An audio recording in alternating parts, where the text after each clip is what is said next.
ডিএমকে নির্দেশ দেওয়া হয়েছে, ডিআই সেটা ডিএমকে দেবে 4 সপ্তাহের মধ্যে। সমস্ত যারা মাইনে পেয়েছে এই প্যানেলে গ্রুপ সি, গ্রুপ ডি, 9, 10, 11, 12 সবার মাইনে ফেরত দিতে হবে। Entire recruitment process have been cancelled by the honourable high court Calcutta. 2016 সালের যে নিয়োগ প্রক্রিয়া, চারটে নিয়োগ প্রক্রিয়া, গ্রুপ সি, গ্রুপ ডি, 9, 10 এবং 11, 12, এই 4টে নিয়োগ প্রক্রিয়ায় মহামান্য বিচারপতি দেবাংশু বচার এবং মহামান্য বিচারপতি সাব্বার রশিদের বেঞ্চ সেটাকে ক্যান্সেল করেছে, নাল অ্যান্ড ভয়েড ডিক্লেয়ার করেছে এবং বলেছে যারা যারা স্যালারি পেয়েছে ইললিগাল অ্যাপয়েন্টমেন্টের ফলে তাদের প্রত্যেককে 4 সপ্তাহের মধ্যে সেই স্যালারি ফেরত দিতে হবে এবং 6 সপ্তাহের মধ্যে ডিএমদের নির্দেশ দিয়েছে সেই স্যালারি রিকভার করার জন্য এবং কনসার্ন ডিআইদের নির্দেশ দিয়েছে যে স্যালারি রিকভার হয়েছে কিনা সেটা দেখার জন্য।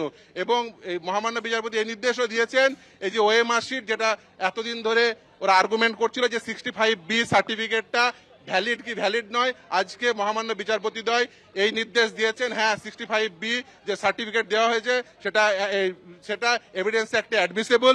তাই ওএমআর শিট ম্যানিপুলেশনের ফলে যারা চাকরি পেয়েছেন, প্যানেল এক্সপায়ার হওয়ার পরে যারা চাকরি পেয়েছেন, র্যাঙ্ক জাম্প করে যারা চাকরি পেয়েছেন এবং সর্বোপরি যে যারা নন লিস্টেড ক্যান্ডিডেট চাকরি পেয়েছেন প্রত্যেকের চাকরি ক্যান্সেল 4 সপ্তাহের মধ্যে। 25,000 4টে নিয়োগ প্রক্রিয়া মিলে 25,753 জনকে অ্যাপয়েন্টমেন্ট লেটার ইস্যু করেছিল বোর্ড।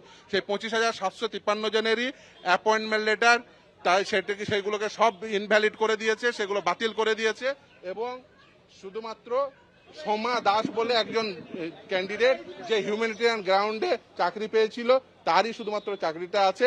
ইভেন এই যে ইললিগালিটি হয়েছে সেটা ক্যাবিনেটও সেই ইললিগালিটির কগনিজেন্স নিয়েছিল এবং ক্যাবিনেট সেই ইললিগালিটির কগনিজেন্স নিয়ে তারাও সুপার নিউমেরিক পোস্ট তৈরি করেছিল। আজকে মহামান্য বিচারপতি একদমই না, দেখুন আজকে এখন সেই ইস্যুটা ছিল না, কিন্তু সুপার নিউমেরিক পোস্ট তৈরি করার জন্য ক্যাবিনেট যে ইললিগালিটির পয়েন্টটাকে কগনিজেন্স নিয়েছিল সেটাও আদালত কগনিজেন্স নিয়েছে। অর্থাৎ আর্টিকেল 12 সমস্ত অথরিটিগুলো যে তারা এই যে সেই ওএমআর শিটগুলোর উপর অ্যাক্টেড আপন করেছে সেটাও আজকে বলেছে। 15 দিনের মধ্যে নিয়োগ প্রক্রিয়া শুরু করতে হবে, সেখানে কারা অংশগ্রহণ করবে?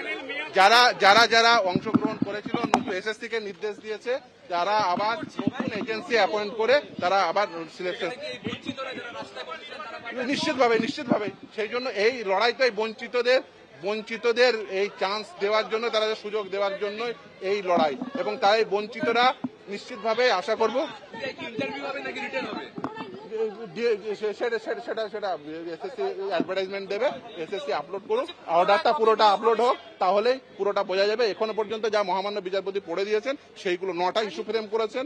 যে প্রথম ইস্যু ছিল জুরিসডিকশন পয়েন্টে, তারপরে ছিল মেনটেনেবল পয়েন্টে, তারপরে ছিল এক্সপায়ারি অফ দ্য প্যানেল, তারপর 19 সেপ্টেম্বর 2022 সালের যে সার্টিফিকেট দিয়েছিল 65B সেই সার্টিফিকেট ভ্যালিড কি ভ্যালিড নয়, প্রতিটি পয়েন্ট ওএমআর শিট আপলোড হয়েছে। সেই ওএমআর শিট আপলোডের পয়েন্টে রিভোকেশন রুল 17 ইনভোক করে যে রিভোকেশন সেই পয়েন্টেও সমস্ত ইস্যু ফ্রেম করে মহামান্য বিচারপতিদ্বয় আজকে নির্দেশ দিয়েছেন পুরো নিয়োগ প্রক্রিয়া নাল অ্যান্ড ভয়েড। 4 সপ্তাহের মধ্যে বলেছেন যে এই টাকাগুলো ফেরত দিতে।